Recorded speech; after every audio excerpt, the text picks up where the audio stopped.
Pessoal, o ex-assessor de Alexandre de Moraes, Eduardo Tagliaferro, plantou uma verdadeira bomba no sistema, no STF, e não tem mais como ser desarmada, não tem como voltar atrás. Esse julgamento, obviamente, vai culminar na condenação de Bolsonaro e nos demais réus, ou na maioria dos demais, só que isso tudo vai ser anulado, claro, no seu tempo certo. Como eu falei no vídeo de ontem, assim como aconteceu na Lava Jato, o desmonte que foi a maior operação de corrupção da história da humanidade, não só do Brasil, vai acontecer com essa farsa do 8 de janeiro, com esse golpe fantasioso, golpe da Disney, golpe que não existiu. Isso vai acontecer. Mas no momento certo, né? As mesmas nuances ali ocorreram tanto na questão da Lava Jato quanto também na questão do 8 de janeiro. Eu me refiro à falha processual. É o que tem aí acabado com operações e com a justiça em certo nível aqui no Brasil. De qualquer maneira, a velha mídia está desesperada para criar uma brecha, está desesperada ali para que tudo isso seja evitado. Só que isso não vai rolar. E hoje nós vimos um exemplo disso, né? Os advogados do presidente Bolsonaro fizeram a sustentação oral, diga-se de passagem, muito bem feita por sinal, mostraram provas de que de fato não há nada que ligue Bolsonaro ao 8 de janeiro, né? Sem entrar no mérito que aquilo ali foi tentativa de golpe, não foi. Mas ainda que fosse, não haveria e não há qualquer ligação entre Bolsonaro e o 8 de janeiro. O cara não estava no Brasil no dia. Como é que ele pode ser condenado por dano ao patrimônio público? Ele entregou o comando das forças para o Lula antes de encerrar o seu mandato. Como é que alguém que quer dar um golpe faz isso? Deu declarações públicas no sentido de que, olha, o mundo não acabou, bola para frente, né? Fizeram a escolha errada, elegeram Lula, né? Sabe-se lá como, ninguém vê os 60 milhões, mas a vida continua. Bolsonaro falou isso. Então, como é que alguém que vai dar um golpe faz esse tipo de declaração? Já está claro para todo mundo que isso é uma farsa e tudo vai ser desmontado. Agora, o intuito da velha mídia é contribuir para que isso seja evitado, para que esse desmonte que é inevitável não aconteça. E veja, hoje a gente viu um claro exemplo disso, eu quero mostrar aqui para vocês, tá? O advogado do presidente Bolsonaro, um deles, foi interpelado por jornalistas na saída do STF. E o jornalista faz uma pergunta capciosa, né? Para ser brando, tá? Faz uma pergunta ali que é meio que uma armadilha. Eu já vou mostrar isso para vocês, olha só. Doutor, e essa questão da anistia, o senhor acha que poderia criar uma indisposição com o STF, prejudicar o julgamento? Vamos lá, ó. A repórter pergunta para ele sobre a questão da anistia, tá bom? Porque já há movimentações no sentido de aprovar a anistia, né? A gente tem a informação de que mais de 350 deputados já são favoráveis à anistia. O Hugo Mota falou que ia pautar, uns disseram que ele desmentiu. Não, isso vai ser pautado, a anistia vai ser pautada, né?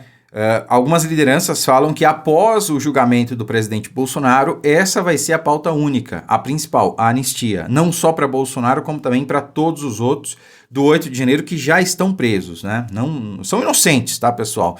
Quando aquilo que a pessoa está presa, o motivo pelo qual ela está presa não é crível, não é realidade, é inocência. Ninguém ali cometeu ato contra o Estado Democrático de Direito ou tentativa de golpe.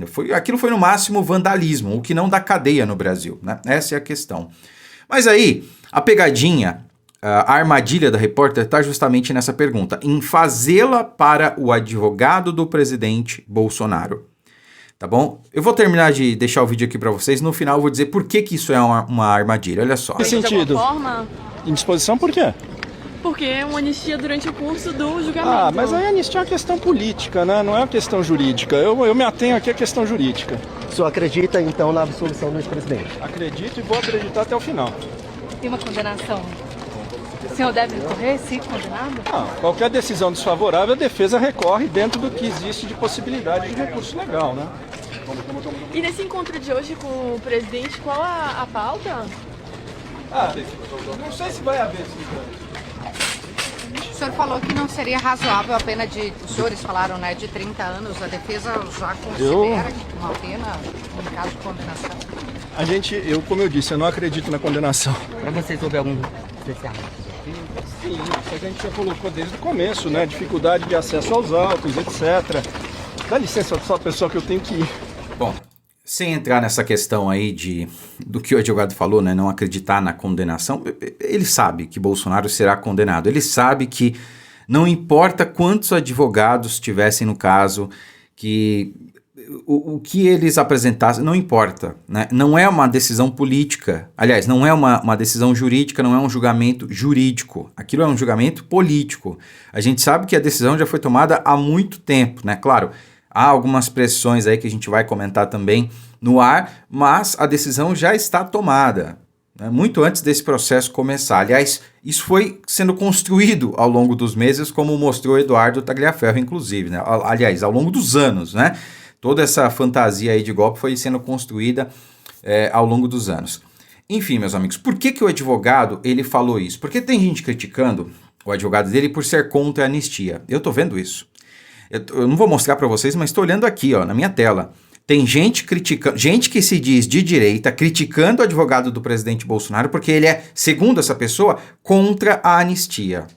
Não é hora de dividir a direita, não vou citar nomes, mas se cada um pesquisar aí, vocês vão achar, né? Meu amigo, vamos lá. Para ser bem brando aqui. Estamos falando do advogado do presidente Bolsonaro, que está defendendo de uma acusação de fantasia de golpe que não aconteceu. Se o cara pega e fala que é a favor da anistia, em qualquer nível que seja, o que ele vai estar fazendo? Admitindo culpa do seu cliente. Não, eu sou favorável à anistia. Então quer dizer que você concorda que ele tem que ser condenado mesmo, já que você é favorável à anistia? Então, assim, é claro que o advogado não pode falar de anistia, muito menos dizer que é favorável, porque ele está defendendo o cliente dele. Se ele disser que é a favor da anistia, ele vai estar dizendo que ele é culpado mesmo. Não, eu sou a favor da anistia. Ele é culpado. Só culpados podem ser anistiados. É por isso que, numa democracia plena, o pessoal do 8 de janeiro não tinha que ser anistiado, tinha que ser indenizado e receber um pedido formal de desculpas do Estado brasileiro. E de todo mundo que colocou eles lá, que corroboraram. Dos parlamentares, porque permitiram que isso acontecesse, principalmente os senadores, né? É isso que o pessoal do 8 de janeiro merece. Uma gorda indenização e um pedido formal de desculpa, porque o tempo perdido de vida deles lá na cadeia não volta atrás, né? Então o mínimo que a gente tem que fazer é indenizar essas pessoas. Então percebam, o advogado do presidente ele não pode falar em anistia.